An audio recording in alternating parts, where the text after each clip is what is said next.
Okay, got some progress for you.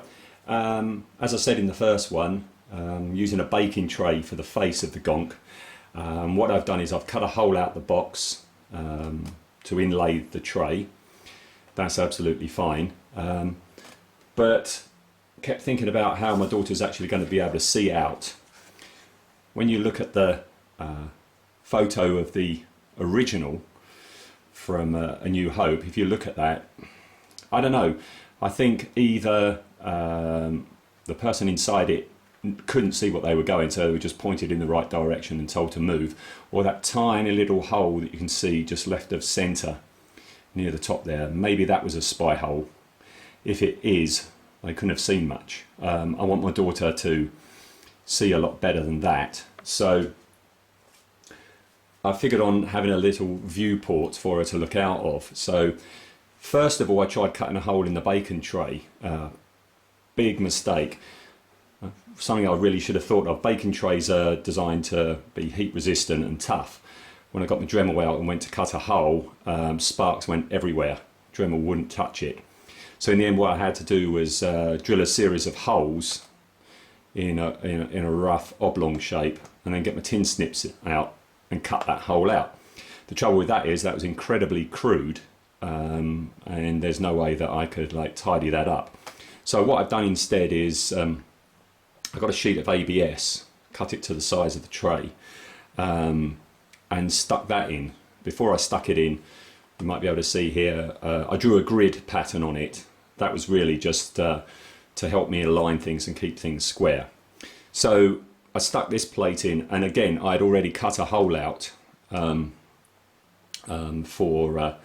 my daughter's viewport.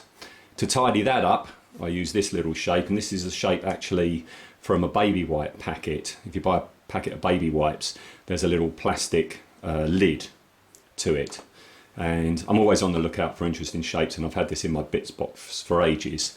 So yeah, so that's the baby wipe lid, backed by a bit of mesh from the car shop. Hopefully when it's all sprayed dark, she'll be able to see out, but she won't be able to see back in. You won't be able to see in.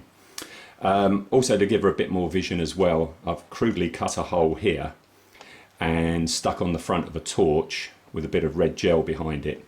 Again, when she's in it and everything's sealed up, hopefully you won't be able to see any light coming through that, but she'll be able to see not only straight ahead, but she'll be able to see down where she's walking. I've also detailed things, I put some details on various places. It wasn't intentional, that they just seemed the most suitable, but there's some Star Wars parts in here. That's a part of the R2-D2's leg off the old NPC kit. That's a bit from the NPC Millennium Falcon kit. This chromey thing is from, again, from the R2-D2 kit. You could open up a flap and see his workings.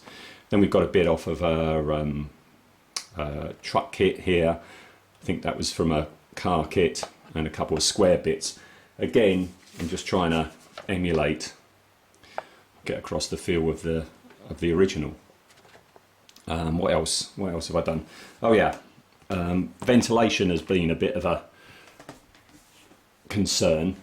So what I've done on the back is, again, I've cut a slot, and I put on this fella, which is a grill from a cooker or something like that. It's got plenty of air holes. Should be all right. Should be able to get a bit of air in from the daughter, and that's kind of appropriate. If I don't know if you can see that, if you zoom in on that scene where the power droid is being tortured in Return of the Jedi, there are gubbins on the back. So I put that on the back. I might put something else on there as well. Also thinking of maybe on the top, drilling a hole here and just having some sort of way of getting the air out through the top. The other thing that I've decided to do is, it's not very apparent in the film, but when you start looking at pictures online, just here there's a stylized E on the side there. As my daughter's name's Alice and it's her costume, what I'm thinking about doing is putting on a stylized A just here, you know. Many types of power droids, so why do they always have to have an E on it? Her one's going to have an A on it. So that's the top half. Bottom half wise, can you come in, Gonk? Right, this is the bottom half of the Gonk. As you can see, I've cut out the bottom and put a little half of a yo-yo on there, just for a little bit of detail. And what I've done, if we just pan up a little bit, my daughter's actually got a belt. We've actually made a belt for her, a fabric belt, and to the belt is attached a couple of buckles for, you know, rucksacks and stuff like that. One half has been riveted to the case, the other half goes up on a piece of elastic up onto her belt. Oh, that's better.